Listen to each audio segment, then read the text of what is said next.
Arganissima, New York. Your exotic skin, hair, and beauty source, and your one-stop shop for all your natural and organic skin and hair care, featuring authentic organic Moroccan oil and prickly pear seed oil and much more. Bringing you only the best, straight from the source and proudly produced in the USA.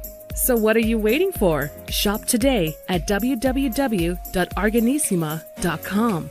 Arganissima, New York. Your beauty is our duty. Arganissima, New York.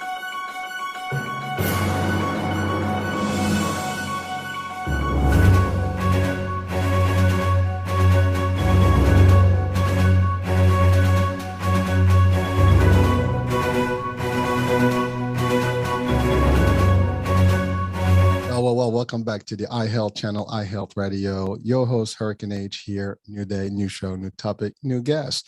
And I'm going to start this particular show with a question.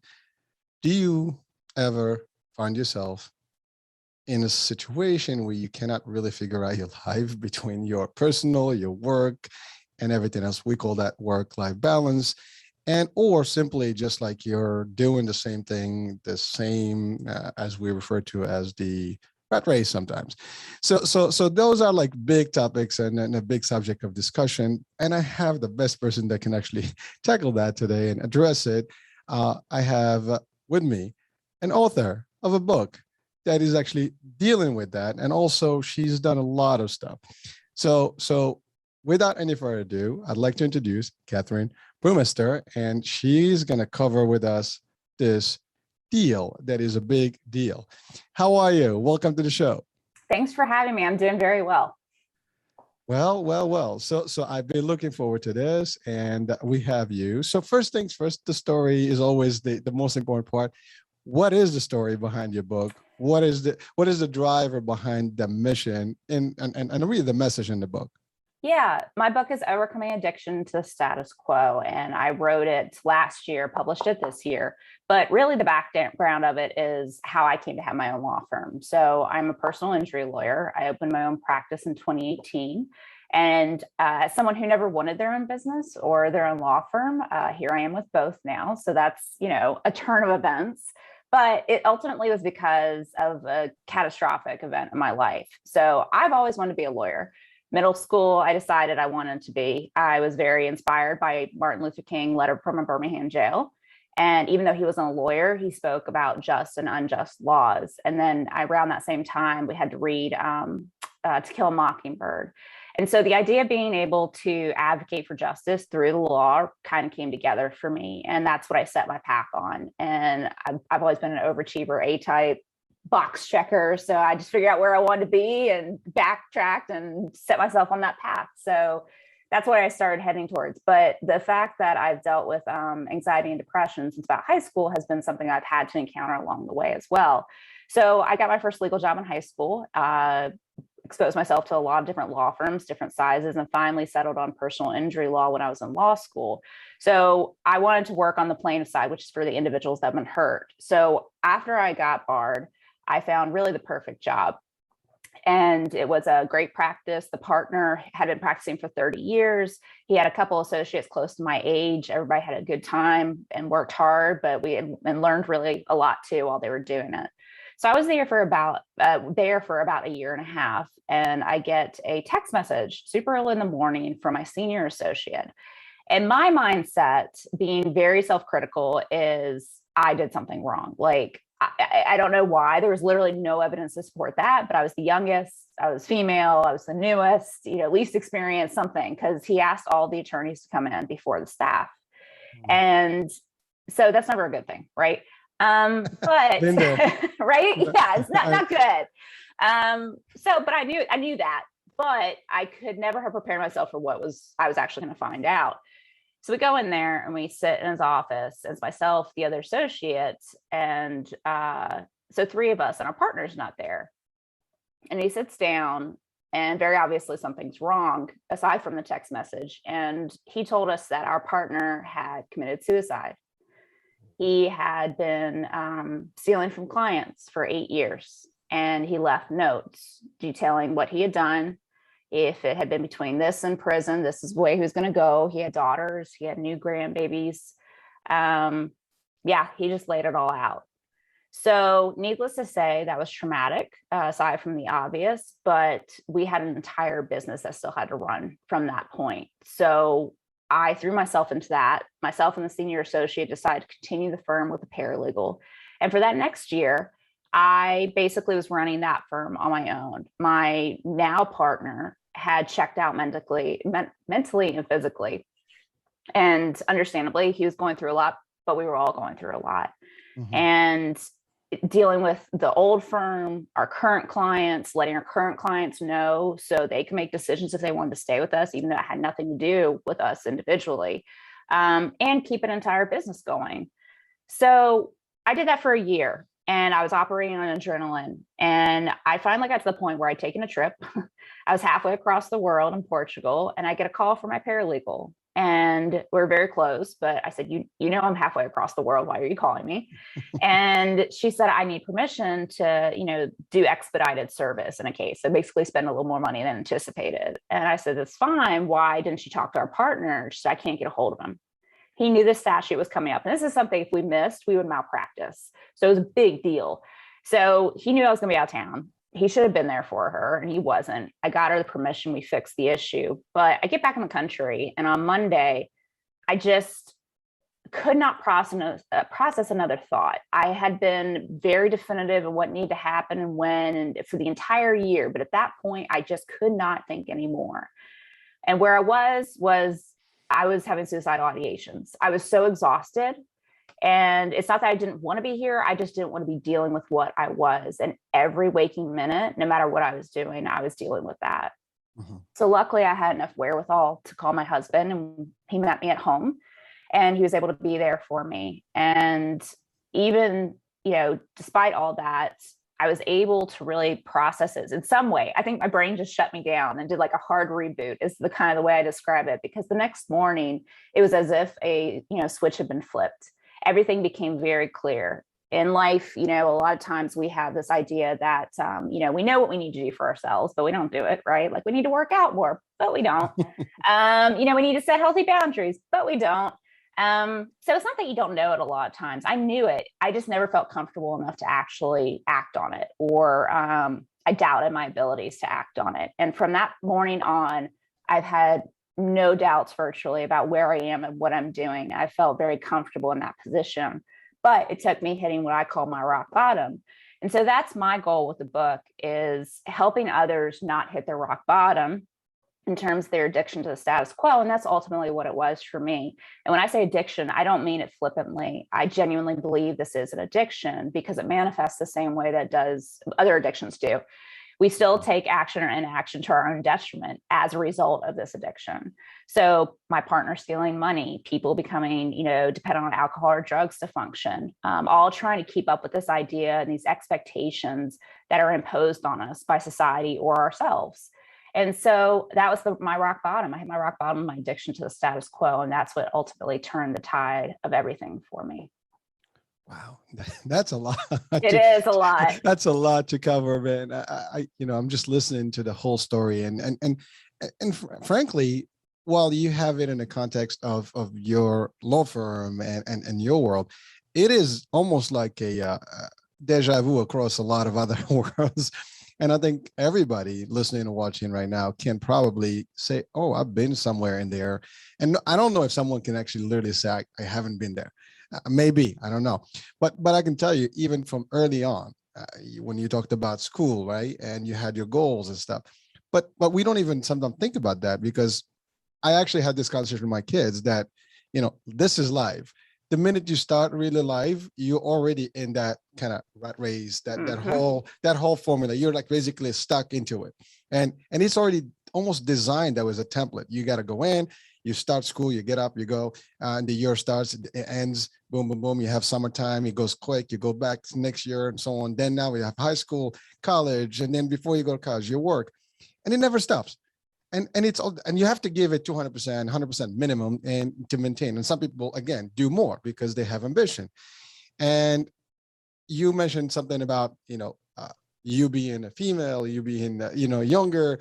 And so you probably had to do even maybe more at that time, or at least you thought that you had to do more, which is, by the way, for a lot of people, that's actually a challenge because they have to do that in order for them to prove themselves. They almost overachieve or need to overachieve to make the difference. So like compensate, I guess, for whatever, the society is expecting from them. And you don't get the same results sometimes. And so therefore you find yourself working 12 hours days, 7 days a week. And that's continuous. And people find pleasure at the beginning because it's like, yeah, I'm doing good stuff here, right? And I can tell you, like, when I've been in my industry in the insurance world and sales world for 27 years. And I remember my first years doing that. I mean, it was like, yeah, I want to go to the next level. So I got to work harder and then longer. And I'm here, I'm a company man, 7 days a week, whatever you need me, I'm available. And over time, you do realize that, there's more to this life and it moves quick. And in your case, it was a little bit more abrupt because you've had an event that almost stopped all this by even your partner or senior partner having to really commit suicide based on whatever the reasons. And there are reasons why he did what he did. I mean, I'm sure, that's the drive behind. And as I sound, I mean, that a lot of people can get to that point. It's not even the first time. I mean, we've heard, in the last decade, I mean, well, it's not a decade, but when in the last, I guess, recession, a lot of people hit the same, level when, they have financial things and stuff like that. And all of a sudden the world ends and then like, they're not prepared for it. Yeah. And boom, they crash. And so there's so many pieces to this dilemma. And I think everyone is dealing with it to a certain way. Some people have a better coping, way and tactic and strategy, but not everybody has that. Some people would probably just, eventually give up or to your point, find a way out, and the way out may not be the best way out. Right. So, and that's really what it is. And it's tough. So your concept, writing the book, sharing the values and how to even maybe mitigate all this, talking about legal terminology here, it's pretty interesting because you have lived this, but you're sharing, and we'll talk about the actual content of the book and the different things, but you're sharing some of this, not only from your experience, but like how to help people not get into it. And I think a lot of people today are looking for solutions. Yeah. Absolutely. And you talked about keyword addiction, but you're right. I mean, some people actually, their way out is the addiction of other things. Right. Whatever that might be. So first of all, you've compared this already to the addictions, period, because I think that's what it is. And in your experience, even, and you have a busy life, and we didn't talk about that. I mean, I know you said you were across, I picked that up, you were on vacation. But I know on your background, I mean, I've researched, and you travel all over the world, you do other things. I mean, you're really juggling a lot of things at the same time. Yes. Personal life, you're an animal lover, you do rescue, and, you travel around, you love racing. So there's a lot of stuff about you that we can talk about. And I'm assuming that stuff happened after all this, and as a way to open up and balance, because that's really the core of this discussion today. How do we find that balance? Right. Well, first off, let me say, I think it's impossible to have balance, right? And in the sense, I know you're gonna be like, oh dear God, why did I have her on? No, really, I think it's impossible in the sense of, a exact percentage every day and everybody's gonna be happy and everything's gonna be checked off. That's not possible. What is possible is living your life in a way that takes into account the things that matter to you in a way that's fairly equitable, right? So some days I'm going to be a great lawyer. Some days I'm going to be a great business owner that speaks on self-care. Other days I'm going to be a great wife. Okay. It's not all going to be in the same day. It's just impossible. I think we have to adapt and, mold ourselves to the situation. And so it's just impossible to be basically perfect is what you're asking, or suggesting with, I think, not you individually, you proverbially are suggesting when we say a balance of work life. It's not possible, but we can have it in a healthy way that takes into account, like I said, all the things that do matter to us. And you're right. There's so many things beyond what we do in our life as professional that matter. And that's what I had to get past too, is attaching my value to what I did, or how I was perceived in my profession. And it's a hard thing to get past, especially when you spend so many years of your life working towards that. It's hard to step back and say, that's not who I am. I am a lawyer, but that doesn't define me as an individual. Well, definitely. And you know, it's funny because I think there's also a wisdom that comes along in time. Because we all start with the energy and the almost the feeling that we are invincible and we can do everything and we can achieve and overcome everything. Nothing can stop us. That's a great feeling. And it's almost like, you know, to your point, not real. It's not unrealistic. It's not going to happen. And we've also been conditioned to some elements. And one of the things that you hear a lot in school as well as in business, multitasking, for example, you know, multiple project management, you know, all these things, you know, and we heard about this, that, you know, different techniques, right? Project management, time management, you know, personal life management. There's so many things that we can manage. But really, nobody, to your point, can give us like, what is the exact formula? How am I going to do this exactly? Right. So I can be like 100% good here, there, and there. To your point, there is no one that can claim I got a perfect life that way. I mean, you could, but you'd have to balance one way or the other, meaning that something is going to take over the rest. You can be too lazy at work and have all the time with the family, but then that can possibly, you know, lead to losing your job. And then now you have problems in the family because financially you're not stable. On the flip side, you do the opposite. You do a lot of work and you forget your family duties. And then now you basically on divorce path. Yeah. So, you know, or you miss on your kids. That's the other thing. A lot of people get so, you know, immersed into the business and whether they have, you know, their own business or work for corporations. And at the end of the day, they look back, it's like, what happened to my years? My kids just grown. I don't even know how to handle them anymore because they weren't there. They're on trips and business, meetings and so on and so forth. And they're not never there. So a lot of things, it really affects society as a whole. I mean, it's just like families, and that's really the core, right? And also sometimes you can do all this. And I've seen this before, and I actually even state this sometimes with some of the leadership trainings. You can give 200%, do all that. And all it takes is one decision making from a particular ownership or whatever, and then you lost your job overnight. A pandemic strikes, business closes, you're done.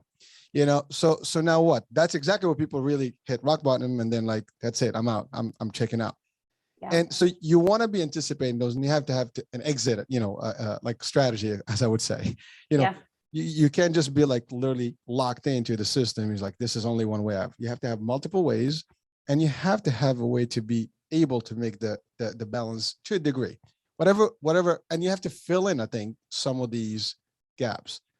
And everybody has a different way to do it. So in your case, you found other things, you know, besides work that made you feel, you know, better and transit, you know, from that like almost point of no return to a restart. So what was the feeling, by the way, you had at that time when you really made the transition, you figured it out? Yeah, it was just a sense of clarity. I won't even say it was like a peaceful serenity or anything like that. It was just, I was very clear on where I was. And what I didn't realize at the moment until I wrote my book and I had to kind of go back into where I was at that time was what had happened was I had ultimately proven to myself that I was enough. And that's what I've been trying to do for so long and had never been able to accomplish. So I was always believing that I should be something else, or I should not be something else, or I wasn't enough. And that really plagues people when they're addicted to the status quo too, which a lot of people feel, you know, I should be a better parent. I should be a better worker. You know, I'm not enough because I'm not getting X, Y, and Z done every day. But that's what ultimately had happened in that one, you know, just pivotal moment. Everything came to a head. And I finally accepted unconsciously at the time that I had done absolutely everything and this was more than enough. And no matter what else happened after that, I was never going to have to prove that to myself again. And so I think this idea of perfection, like you talked about, or thinking we have to have a balance or everything, like we have an obsession as a culture with perfection. And the reality is it doesn't exist. And I talk about this in my book. Stephen Hawking has a quote that basically says, if perfection existed, we wouldn't exist. It's just not possible. So if you let go of that concept, that's a really great place to start, and realize it's just, you do the best that you can. Some days that's a lot more than others, and that's okay. That's completely okay. But what you do have to do is determine who you are at the core of everything. And I think that's what a lot of people have a hard time doing, because like you said, we've set ourselves on this path from a very early age to go to school, check off the boxes, go to college, get the degree. And then if we have other plans, we keep doing it. Even if it's, get married, have 2.5 kids, you just keep going until usually it's around retirement, people go, oh, okay, unless something catastrophic happens before then. And people don't think about what they want really out of life, because they've set themselves on this path that just seems to be almost moving after a certain point. And that's what I really advocate for people to do, is get in tune with who they are and what they want, and question the status quo, because it may not be. If it is, great. I mean, by all means, keep doing it. But 9 times out of 10, it's not exactly what people want. And there's a variation of it that can be better for somebody and for their life. So when I say, overcoming addiction to the status quo and happiness, it's different for everybody. There is not a formula that you plug in and you come out on the other end. You have to do the exploration to figure that out. But I definitely think having the wherewithal to figure out who you are leads you to the ability to have that balance in life that's good for you. Well, those are excellent points. And there are a couple elements to add to that. One is we are also influenced. And you mentioned the keyword, like, I want to be, better or good enough. And a lot of people, they're not feeling that I'm going to be good enough for me. They're really what they're trying to do is like to be good enough for everyone else around them, because you try to meet that expectation, and you set that expectation. Nobody's telling you, I need you to beat this. You just make sure it's like almost an invisible set that you actually get in, and you put that challenge to yourself, and you overburn yourself, and really it's crazy, because that's what we do. And you mentioned something very important for people to listen to, is that it is different for everyone. What I can handle is not necessarily what somebody else. Everybody's got a way about themselves, and you have to find different elements to guide you through this. Otherwise, it's over. And the other element you just mentioned, which is the sad part, is that you'll get into this pace over and over and over. Even if you make it, you'll get burned out before you actually get to that age of retirement. And at that point, your mental capabilities, your status, your health may all be like not in a good place, and therefore now you're not living a happy life, and now you have all that kind of problems, right? And then, not to mention, throughout this course, people that get into these things get anxiety, depression, and they get all kind of mental problems and even health problems. They eat wrong, they're not really, sometimes they alienate people. They're not really friendly because they're just tired all the time, and they can't even do more things. They're not as sociable. So these are all things that eye openers. And I think for our viewers and listeners, I mean, this is almost something that if you're watching right now, you need to just like take a minute, take a deep breath, and just review your own life, and you see if we've covered one or two elements. And if we did, it's time for you to check and just do exactly what you did, which is stop and reset. Now, and go ahead. Sorry. Yeah, I was just going to say that's absolutely true. And I think, everything we discussed in terms of anxiety, depression, missing family events, missing, things that you want to do, it's, it does manifest differently for everybody. But I think we also need to recognize it doesn't have to get to the extreme of one of these things. Like in my case, you don't have to have suicidal ideations, but suicidal ideations are very common. People, think, oh, maybe if I wasn't here, that's a suicidal ideation. Mm-hmm. Even if it's not that you're just tired, that's where I was. But it's normal in the sense that so many people feel that way and experience these things we talked about. It's not normal in the sense that you shouldn't have to accept that as being okay, as what you live with. That does not have to be what you live with. And I talk about in my book, the worst thing that can possibly happen is you get to the end of your life and look back and say, wow, I really wish I'd actually been happy. I'm more of a spiritual person as opposed to religious, but regardless, none of us know how long we have here, right?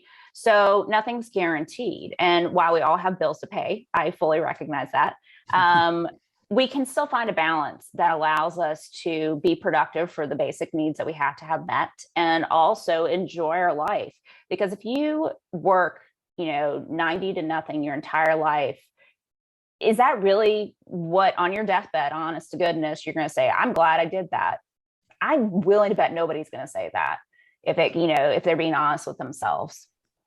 Well, actually, that is the answer. No one is going to say that, because the fact of the matter is, no one is really thinking like my life is just to work. I'm not a robot. I mean, we're not robots.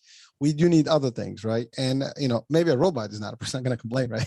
You program, they're just going to do it, day in, day out, that's it. But humans, there's emotions, there's factors that can apply.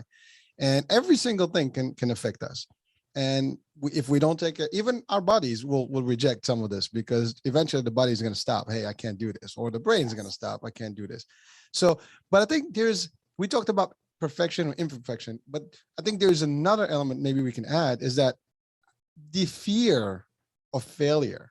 Yep. I think that's really the biggest piece. A lot of people are afraid now. I don't want to fail. It's not good. I can't do this. It's okay. You're not always going to win battles.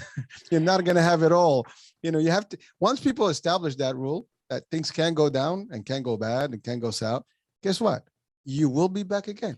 You did That's the biggest thing that people have to remember. In my book, in the beginning, I speak about zero-sum professions. So my profession is a lawyer, doctors, nurses, even elite athletes, and corporate executives, professions where if you're not winning, you're losing. Mm-hmm. And sometimes in like an elite athlete sense, that's very real. For me, it's winning and losing cases. For a doctor, it's life or death sometimes. Mm-hmm. And it's not to say that the addiction to status quo doesn't manifest for other people. It absolutely does. But in these professions, I think it manifests itself more drastically and more quickly because of the pressures that are being put on us from such an early age, setting ourselves up to a career that is ultimately, this false dichotomy. If you're not winning, you're losing. So as soon as you accept that somebody's going to have to lose, like in my case, somebody's going to lose a case and somebody's going to win. There's no other option really. I mean, I guess we can mediate, but at the end of the day, somebody still feels like they were winning and losing. Mm-hmm. You're not failing. Failing is it's not true to me. It sounds like really, existential to say that. I think it's just such an opportunity to learn. And once you let go of that idea of failure, what would you do and who could you become? I mean, we make these things out in our minds to be so much worse than they actually are most of the time. And even still, you can learn from an experience. So I've had horrible experiences when I failed, but I've learned from them. And I've gotten back up, I've kept going. And overcoming adversity, I think, is something that as a culture, we just don't teach. And we either haven't discussed it in the past in a conscious way, or I'm on the back end of the generation where everybody was a winner. Everybody got a participation trophy. Everybody, was outstanding. And what it did inadvertently was taught everybody that failure is unacceptable. And so people have started to shift their mindset and not be able to encounter adversity in a healthy way. So they're not pushing themselves past what they know they can do as a result of it. And the reality is life is going to have adversity in it, whether you choose to or not. That's right. So you're not going to be able to process it healthy or in a healthy way once you encounter it, if you haven't learned how to do it before then. Well, I have to say, I'm amazed at the way you broke down the failure concept there, because I believe in that. And I actually even stated in different shows or through my little TikTok stuff. But the fact is, failure is part of success. I mean, success has failure built into it. No one today that has succeeded in anything did not fail at a point or another in their life. It had to be failure, but failure is actually a step to success. It's part of success. You have to know that it can happen. And it will happen probably more often than you think, but it's mindset. How you take that failure is the difference. Do you see it as really, oh my God, I'm out, this is bad, I can't do anything? Or, well, what did I learn? So by learning, or to your point, as you said, learning experience, by seeing what the value of what you've learned is exactly success, because you just learned value. You learned something new, something that you can make a move with. And that's where people are sometimes, caught up with. To your point, also, if you're in a culture where everybody's like, oh, you're a winner. There's nothing going wrong. They actually send you to fail for real. I mean, to lose and fail, because now you want the first wave, the first, win you're going to get. You're going to be like, wow, how do I deal with this? And that's when people really have, exit strategies that are really wrong. I'm just going to end this because I can't handle it anymore. Which, by the way, it's really sad that people get to that point. But if they're not fed something else, if they don't know any other solution, and that's really where they wind up. And that's really, a problem, because a lot of things around us drive that. Even we live in a very media-oriented world, right? Oh yeah. God bless those kids that are growing up with that stuff. I mean, I at least grew up when you still, didn't have a cell phone until you're 15 years old. So you could get away with a lot more stuff. Well, and even our cell phones were really phones and not computers. Yeah, exactly. They're little blocks. Yeah. Exactly. But now, I mean, they have, the media is on TV everywhere, and it's accessible, but also everything is suggesting things to us. Like, you're supposed to have this. That's what success means. And so now we are conditioned to, if I don't look exactly like that, if I don't do exactly this, if I don't have a Bugatti or, something, I am a failure. I'm not doing something. That's the thing. So we are conditioned to look at those things. And one of the ways I actually use this, and I even do with my kids, is that sometimes we go overseas and I take them to some poor places. Yeah.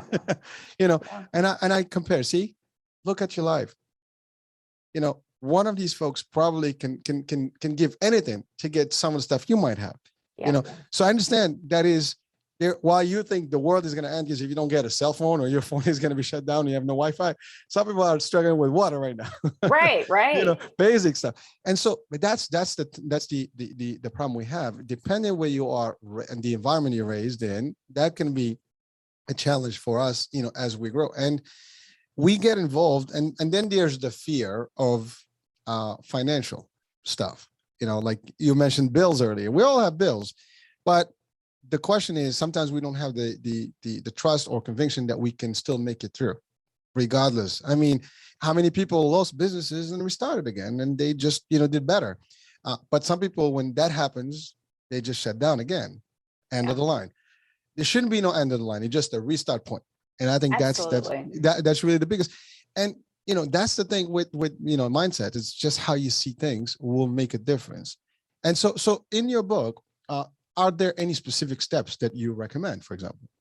Yeah. So, and that was my goal with the book. I could have written literally a John Grisham meets Jerry Springer book. It was insane, all the events that came after, but I didn't want to do that. That wasn't going to help anybody. And I felt like something good should come out of this situation. So the backdrop is what happened to me, but ultimately at the end, I do have, steps to kind of set yourself up on this path of just becoming a better you at the end of the day, whatever that is. Again, it's dependent on you. Really tapping into what your values are. It seems like such a basic thing, but I equate it to like a company. So companies have mission, vision, and values. And it's if they're actually used correctly and not just like written down on paper and forgotten, there are parameters for making decisions in your business, and they're guideposts. So if you've never had to make decisions based on your values, at least in a conscious way before, you need to know what your values are first. And then it gives you the guideposts to start moving forward in life and saying, okay, does this fall outside of it or does this fall inside of it? And it makes it a lot easier to say yes and no to things when you know what your ultimate goal is, which is living a life that's aligned with the values. And that's a great place to start, because I think, again, we're just operating on autonomy so many times that we don't stop to think, and being in tune with what we actually want and what we don't want is such a key step in in recognizing what you have the ability to be, which is a better version of where you are now. Well, you talked about businesses, right? And in essence, everybody can look at themselves as a business, and little human startups. Yeah, exactly. I mean, because when you think about it, we are investing in our lives and our person and emotions and everything around us. And yes, we do have to have values. We do have to have missions and goals and all these things in place. And sometimes when we don't have those things, we get crazy, we get lost. So we have to have like channels and things that are really like really systems available to us in every single situation. Like, for example, again, talking about how I coach a little, sometimes is solutions. Yep. There will be problems. I don't care who you are, what you are, how smart you are, how much money you have. And we don't even have to go back. I mean, a couple of days ago with Facebook shut down, $7 billion loss is a big deal, right? Yeah, it is. Yeah, but you don't think that it's going to happen, but it could happen. So what's the contingency? Absolutely. And you're we had no pandemic. All of a sudden we have a pandemic. What do we do? Food, supply chain ends. What are we going to do? You have to have a way out. You have to have always a simple system of backup. Light goes, you need to have the ability to handle a candle and maybe, do a little tent, campfire, right? I don't know. Whatever the case may be, you have to have something available to give you the possibility to survive until the next move. And you can think strategically to make a change. And I think that's the big deal for people. Sometimes they don't have that, set already. They just think that life is cool. Well, and I think, the very, very first step is acknowledging whether you're happy or not. And I think if people are honest with themselves, they're going to really honest. You don't have to say it out loud. Nobody's going to know. They're probably not happy, or they have a definition of it that is not in line with what they really believe. So first is acceptance, literally, that's the first step, accepting that you're not happy. Then the next choice is deciding you want to do something about it. And from there, you have to change what you're doing. Because obviously what you've been doing prior to now is not working, right? So I think such a huge part of even getting to the work-life balance is being in tune with who you are. And that's such an uncomfortable idea, I think, for a lot of us, because it's hard. It's a very hard thing to do. And it takes a lot of time. And it's not you check off the box and then you're done. And wouldn't that be great? But it's not. It's an ongoing process, but it does get easier. And that's the biggest thing, is taking that first step to recognize it, to set yourself on the path to where when you get to having the challenge of, okay, do I go to my kid's soccer game, or do I spend 2 more hours at work pushing out something that isn't due for another week? It's easier to make the decision. I'm going to go spend my time with my kid. And even if that is not as good as it could have been, all right, I spent time with my kid, because that's really what matters at the end of the day to me. Prioritizing, you gotta have to, again, we talk about managing. So it's all about how you do it. And yes, priorities do take place, even projects, even at work. Oh yeah, for sure. You have to know how to do things. And today I'm going to do this, tomorrow I'm going to do the other, have a plan ahead. That's the other thing. And have a problem. But you mentioned something very, very important to everybody that's watching and listening right now, which is simply need to know yourself and know what you love. If you're working and doing something you don't enjoy, you're gonna be stressed. You're gonna hit rock bottom eventually, and you're gonna be in a bad place. And don't be afraid to start again or to move. That's the other part. If you don't like, as a matter of fact, I just posted something a couple of days ago on Facebook and my Instagram about that. You don't like your job, move. You don't like your life, change it. You can do things.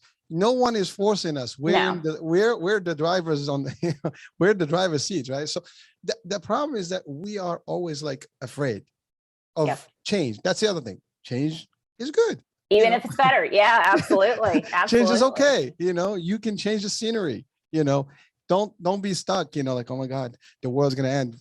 Because again, routine, status quo, we're doing the same thing. It's comfort zone. I'm good. Why do I have to make moves? Yep. Yeah. And it's scary. I'll be the first one to admit that. It's very scary, even if it's better for you. But again, I think the worst case that can happen is you get to the end of your life and you look back and wish you'd done it differently. And to the extent that you can say now, I know that this is going to make me happier, or I want to try. And if it doesn't work out, it doesn't work out, but at least you tried. I'm having to go through that right now. Actually, within the past 4 or 5 months, I've kind of come to terms with the idea that I love practicing law and I love doing what I'm doing. From a business standpoint, personal injury is a horrible business model. We don't get paid for, 18, 24 months at a time. We front costs. We don't get back our full time that we put into cases. It's just from a basic business sense, it's not great. So and those are the realities of it.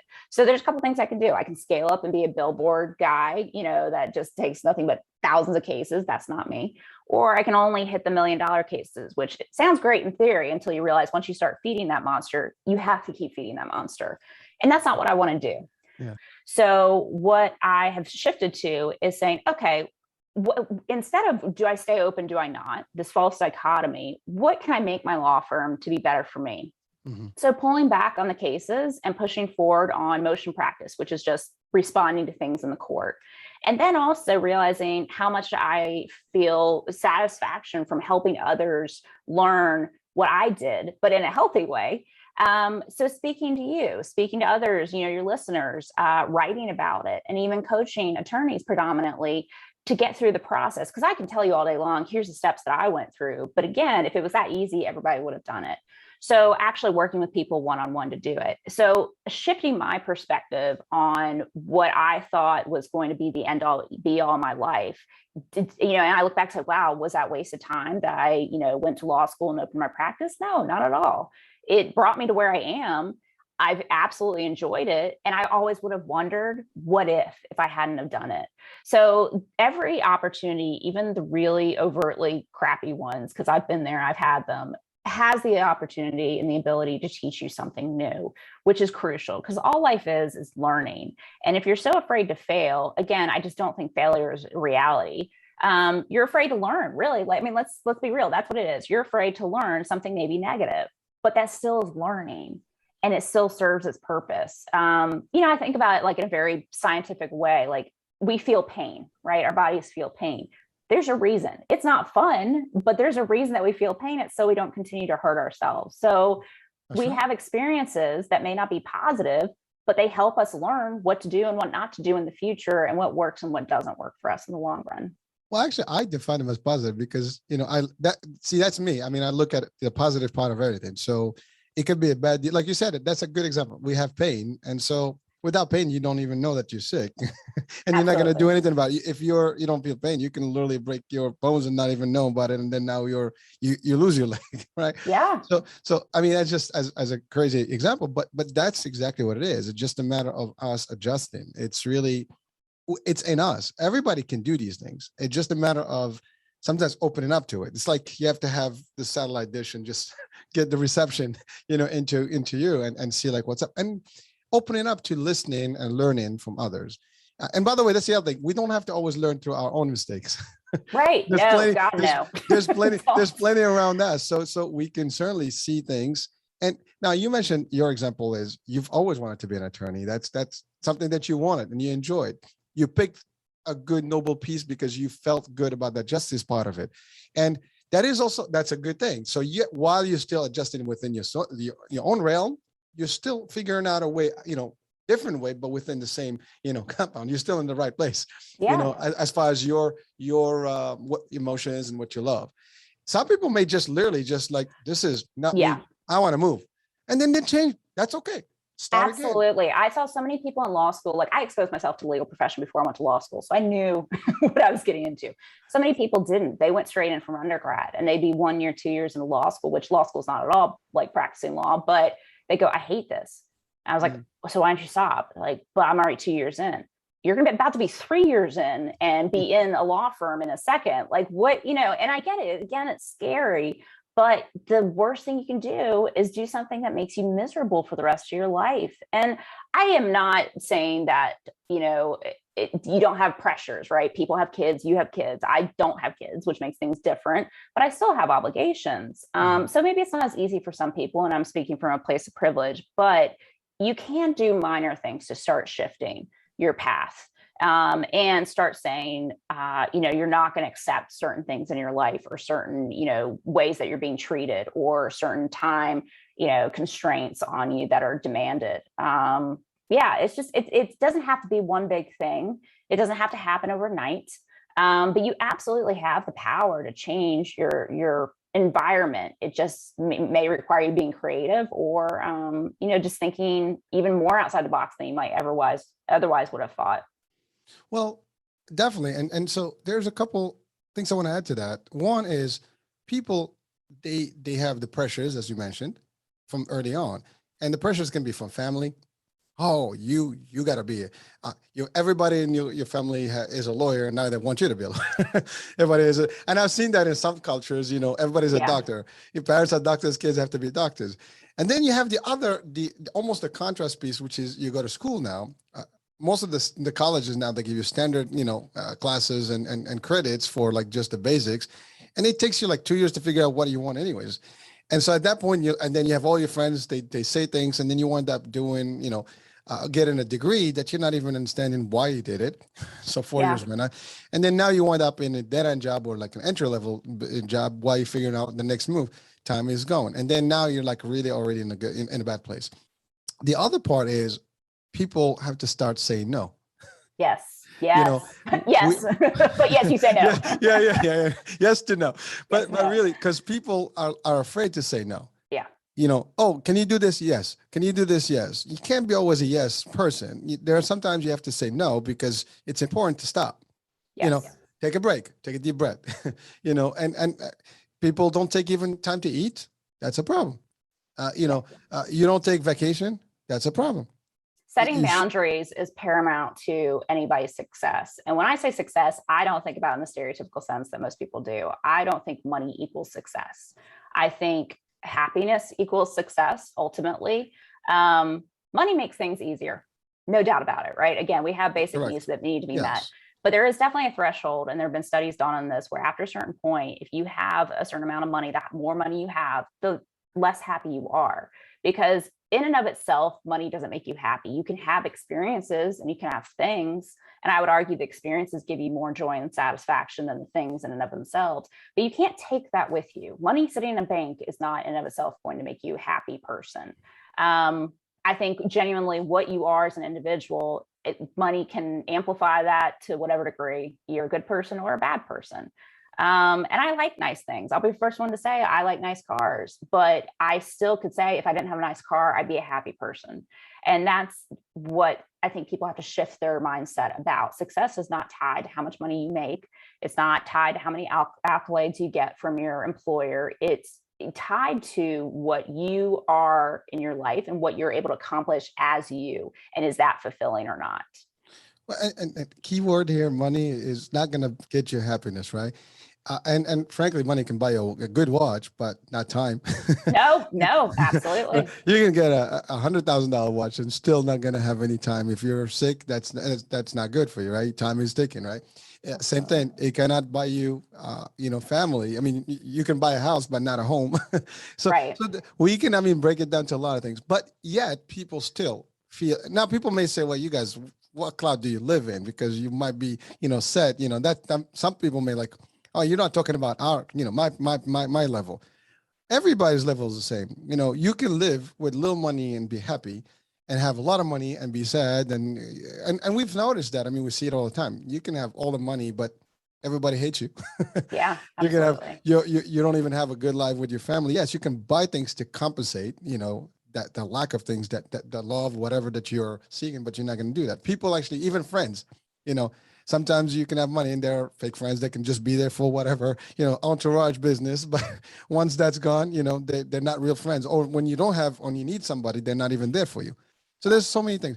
But sometimes people would put that as an excuse. Like we always say, I don't have time, I don't have the money. Oh, well, I can't move from my job because I need the job. Well, get another job. Right. I'm not saying quit your job that you have. Exactly. I'm saying find another one and then transition. Exactly. Yeah. Exactly. Yeah. So make a balance. Second, start a business on the side, build that, moonlight somewhere, whatever. There's ways you can do this to do the transition. Sometimes start again, save some money to get started. Right now with online business, you can do a lot of things, small things. And you can start. That's the other thing. People sometimes get standardized to one level and they don't want to drop back. It's okay to restart, to reset. You reset, you go. And that's okay.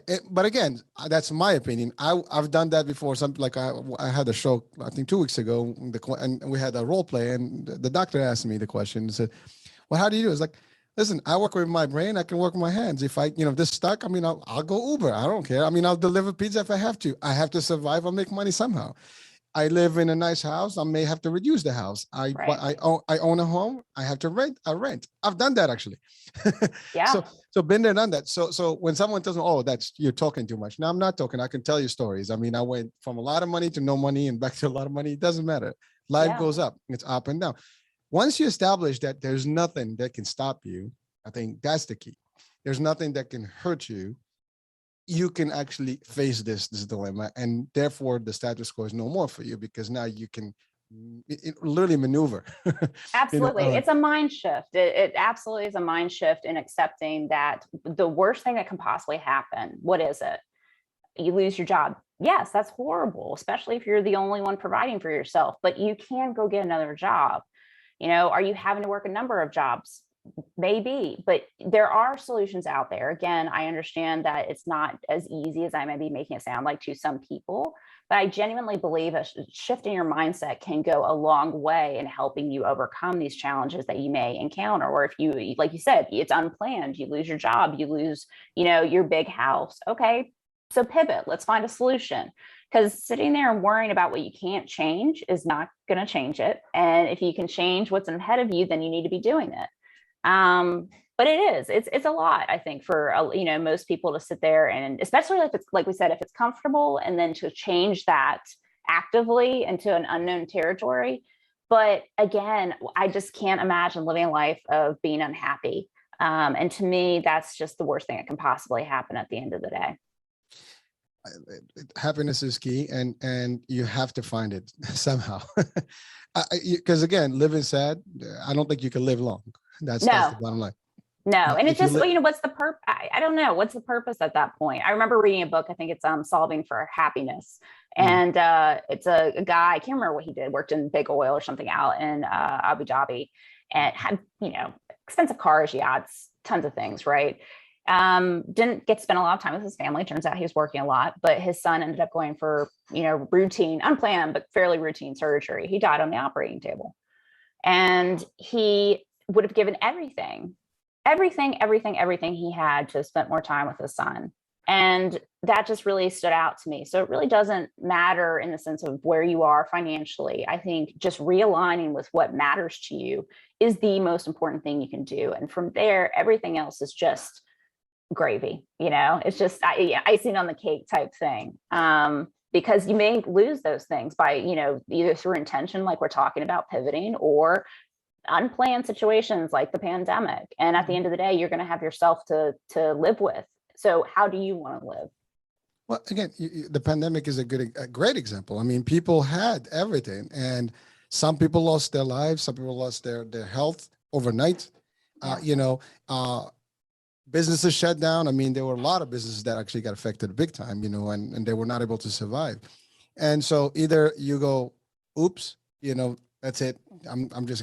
I can't do this anymore. Or you can just say, you know what? Okay, maybe this is a good reason for me to restart. That was not the right path for me. Yeah. And so there's two commodities that we have to be very, very well aware of. Time, limited.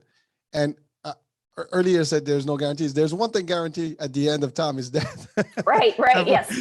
Yeah. And really, so we have to be mindful of that exact statement. Like, we will end somehow. I mean, in the medical term, we'll expire. Right.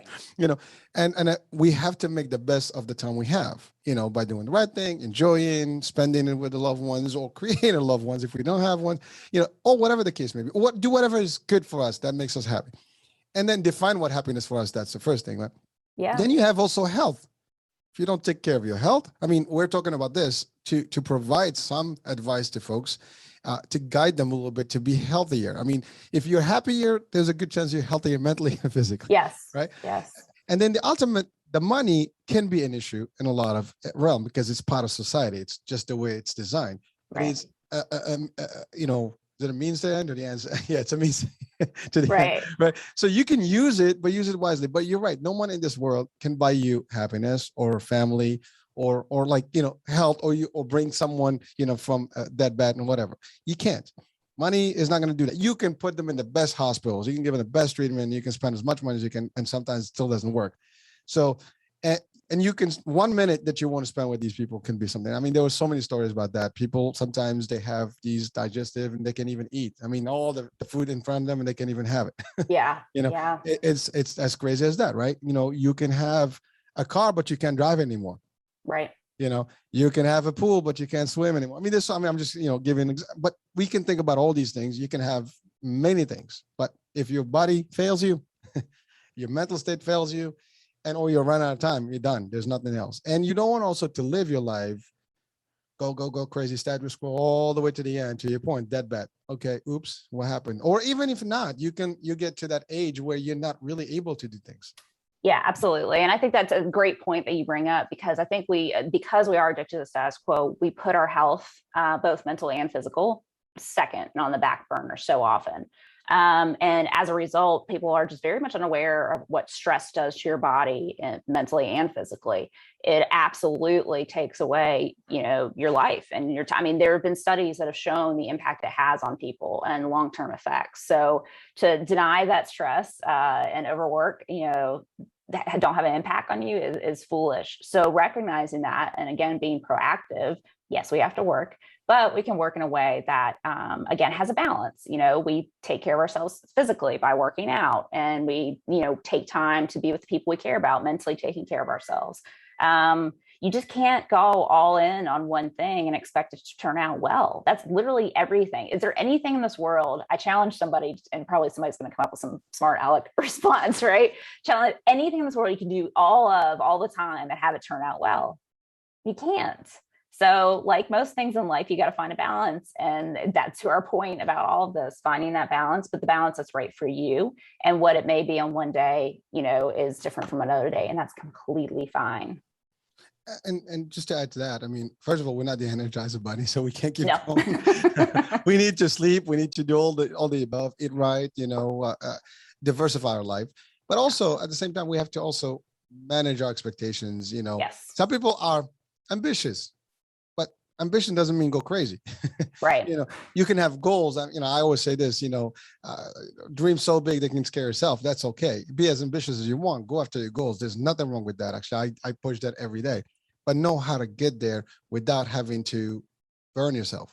Yeah. Burnout. I mean, I had a whole show about burnout, and really that's big. And burnout leads to, again, mental, depression, anxiety, all the above. And it's not something that you can do anything about, because that's just how the body functions. You get too much of whatever chemical in there, and it's going to hurt you. And so doing all the good stuff, taking the right stuff, breathing, meditating, taking a minute for yourself, enjoy others, spend time. Like some people, they do this, they don't even have time for anyone. Yeah. They don't have a life. Get a life. Yeah. And really, one day you're going to be like, where was my life? What did I do in my life? Well, guess what? You kind of gave it. And that's the other thing. We sometimes, and I don't want anyone to take this wrong way, but we invest our value, our time in 99%, 90% of the population works for other people. And yes, and that's okay. We all have to work with each other and for each other, to help each other in society. However, understand that you're investing everything in somebody else's, portfolio. Yeah. And that's okay. However, but don't leave yourself without anything. Absolutely. Don't give it all, give enough, you have to be honorable, loyal, ethical, all this stuff, while you're getting compensated for the work. Do exactly what you're expected to. But don't take that to the next level where you think that the world is going to be in your favor. It doesn't matter how high you go into the levels. Good example. I made the highest level I can have, in my own career path, and I did it. And then a company was owned by a person who actually shut down the company overnight. Yeah. I literally flew in, from vacation, and I was called in. It's like, we're shutting down. Cool. Okay. You don't have a choice. Okay. So what am I like? So I could have literally said, oh my God, this is it. I can't do this anymore. Or like, no problem. Tomorrow's a new day. I'll start again. I start a company. You can't, your opportunity ends, find your opportunity, create an opportunity. Don't stop. And this is the message that I wanted actually, through your help here and through your message as well, to add those two to the folks listening and watching. You can do it. Everybody can do it. Do it at your own pace. You don't have to really go crazy, or you have to literally mimic somebody else's way of doing it. Do it your way, but just do it. Don't burn out. Don't go crazy. Don't end your life. Don't do something where it's like, there is a way out. End of story. There is, absolutely. And I think, that really touches on the mental health part of it for some people who are not maybe as familiar or as comfortable with it. First of all, recognizing it's a chemical imbalance to varying degrees. It's a spectrum. It's not, you have to have a formal diagnosis to have anxiety or depression or stress. Stress, everybody has it. If you're human, you have stress. It used to be back, obviously in prehistoric times, it was animals chasing us. Now it's the perception of standing in front of people and being laughed at, right? It just manifests in different ways. It doesn't mean it's any less real to our bodies. But recognizing that for what it is, And learning how to cope with it or prevent it is the biggest thing you can do for yourself. Ignoring stress and ignoring anxiety or depression just because you can't see it physically, like a broken bone or putting on weight, is I think one of the worst things you can do, because your mind is I would say one of the last things to go, at the end of your life. And you want to keep that in the best place possible. And I think that can even get you past so many more things, because you like we said the entire time, because you have a good mindset and a good perspective on things, that can get you through a lot more than you might otherwise thought you ever could get through. And mindset is a shift. Anybody can change it to whatever they wanted to make it work towards to their benefit. Yeah. It's not like everyone is equal in this world in terms of these capabilities.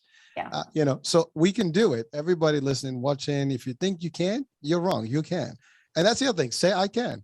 Believe that you can, and you will. It's how you think. There's nothing different between us here talking than anyone out there. It doesn't matter, rich, poor, middle class. We're all the same. We have the same capability. The human body is the same. They function the same way. Right. The hormones are the same. The society is almost the same these days. It's not even like you're sheltered from one culture to the other, because we're open now. Right.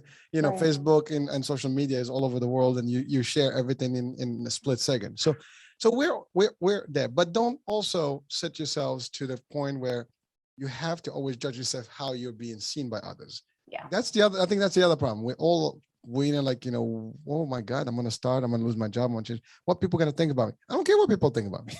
Well, that's the thing about that stress. Like, what we perceive as being real or a threat to us is not, it's real in the sense that we have a feeling about it and a response, mm-hmm. right? Mm-hmm. But it's not real in the sense that's going to kill us.